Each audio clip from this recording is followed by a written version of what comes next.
नमस्कार। आज के इस वीडियो में बिहार बिजली विभाग में जो वैकेंसी निकली है उस वैकेंसी का पूरा डिटेल्स हम आपको इस वीडियो में रखने वाले हैं कि क्या सिलेक्शन का प्रोसेस रहेगा, कितना पोस्ट है, कौन कौन पोस्ट में क्या क्या क्वालिफिकेशन खोज रहा है, कितना फॉर्म भरने का पैसा लग रहा है, कब से फॉर्म चालू होगा और कब तक भराएगा। पूरी डिटेल्स जितना पॉसिबल है उस सब के सब डिटेल्स हम आपको इस वीडियो में रखते हैं। बिहार के बिजली विभाग में बीपीएचसीएल में कुछ भर्तियां निकली है बाबू अभी 2024 में। इसके पहले जो वैकेंसी आई थी वो आई थी 2018 में, यानी 6 साल के बाद वैकेंसी आई है। वैकेंसी में जो टोटल पोस्ट रखा गया है वो रखा गया है 2610, लेकिन 2610 में अलग अलग क्राइटेरिया है। उस क्राइटेरिया को हम लोग समझेंगे कि 2610 पोस्ट रखे गए हैं और अप्लाइंग का जो डेट है मेरे भाई वो 20 जून से चलेगा। 20 जून से आपका फॉर्म भराना चालू हो जाएगा। ऑनलाइन फॉर्म भर सकते हैं, आवेदन कर सकते हैं और 19 जुलाई तक आप फॉर्म भर सकते हैं, यानी कंप्लीटली 1 महीना डेट आपको फॉर्म भरने के लिए दिया गया है। यदि हम बात करें मेरे भाई कि 2610 पोस्ट में अलग अलग पोस्ट किस प्रकार बांटा गया है तो हम आपको ऐसे समझाते हैं कि टेक्नीशियन ग्रेड 3 जिसमें 2000 पोस्ट है, उसके लिए आपको 10th पास आउट होना चाहिए और साथ में आईटीआई होना चाहिए इलेक्ट्रीशियन से।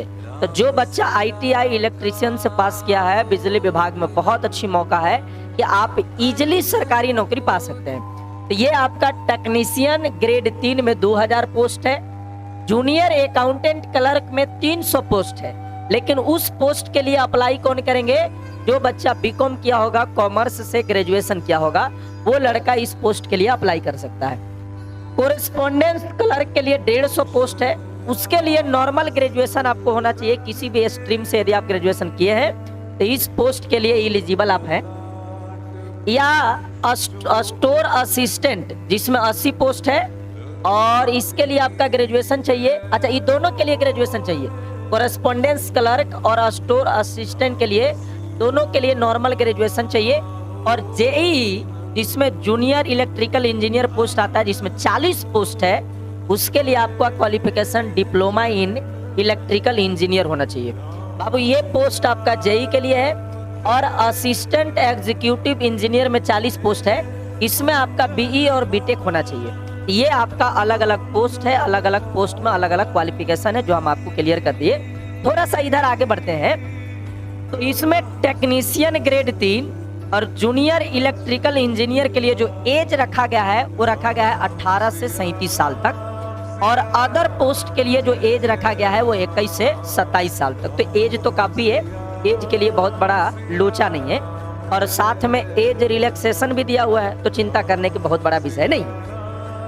एप्लीकेशन का जो फी लग रही है वो जनरल, ओबीसी और ईडब्ल्यूएस के लिए 1500 रुपए लग रहे हैं और SC ST और गर्ल्स के लिए 375 रुपए लग रहे हैं। तो ये लोग पैसा तो दम लगा करके लेते हैं, इसमें कोई दो राय नहीं है। पिछली बार जब 2018 में वैकेंसी आई थी तो लगता है कि 1200 के करीब में पैसा लोग ले रहे थे, और इस बार 2024 है तो आपको 1500 रुपया पेमेंट ले रहे हैं लोग। अब सिलेक्शन का क्या प्रोसेस रहेगा, सिलेक्शन का क्या क्राइटेरिया रहेगा, उस बात को समझने का प्रयास करें। मेन मुद्दा यही है। मेन मुद्दा यह है कि सिलेक्शन प्रोसेस जो है मेरे भाई वो रिटेन एग्जाम और डीबी से होगा, डॉक्यूमेंट वेरिफिकेशन से होगा। 2 ही क्राइटेरिया है, इसमें मेडिकल वगैरह का बहुत बड़ा लोचा नहीं है। क्या होगी जरा से गौर करिएगा। आपका रिटेन एग्जाम में 10 क्वेश्चन रहेगा जीके जीएस का, 10 क्वेश्चन रहेगा रीजनिंग का, हिंदी का रहेगा 10 क्वेश्चन, इंग्लिश का रहेगा 5 क्वेश्चन और कंप्यूटर का रहेगा 15 क्वेश्चन। यदि आप इधर कैलकुलेट करते हैं तो टोटल 50 क्वेश्चन इधर रहेंगे। साथ में ट्रेड से या कॉमर्स वाला बच्चा का कॉमर्स से और मैथ से टोटल 50 क्वेश्चन रहेंगे। यानी आप ये कहिए तो 50 और 50 100 क्वेश्चन का एग्जाम होने वाला है। एग्जाम बहुत बड़ा टफ नहीं होता है, नॉर्मल टेस्ट होती है, नॉर्मल रिटेन एग्जाम होती है। यदि आप अच्छे से थोड़ी सी पढ़ाई कर लें या फिर अच्छे से पढ़ाई यदि आप किए हुए हैं तो बहुत आपके लिए आसान हो जाता है ये रिटेन एग्जाम निकलना।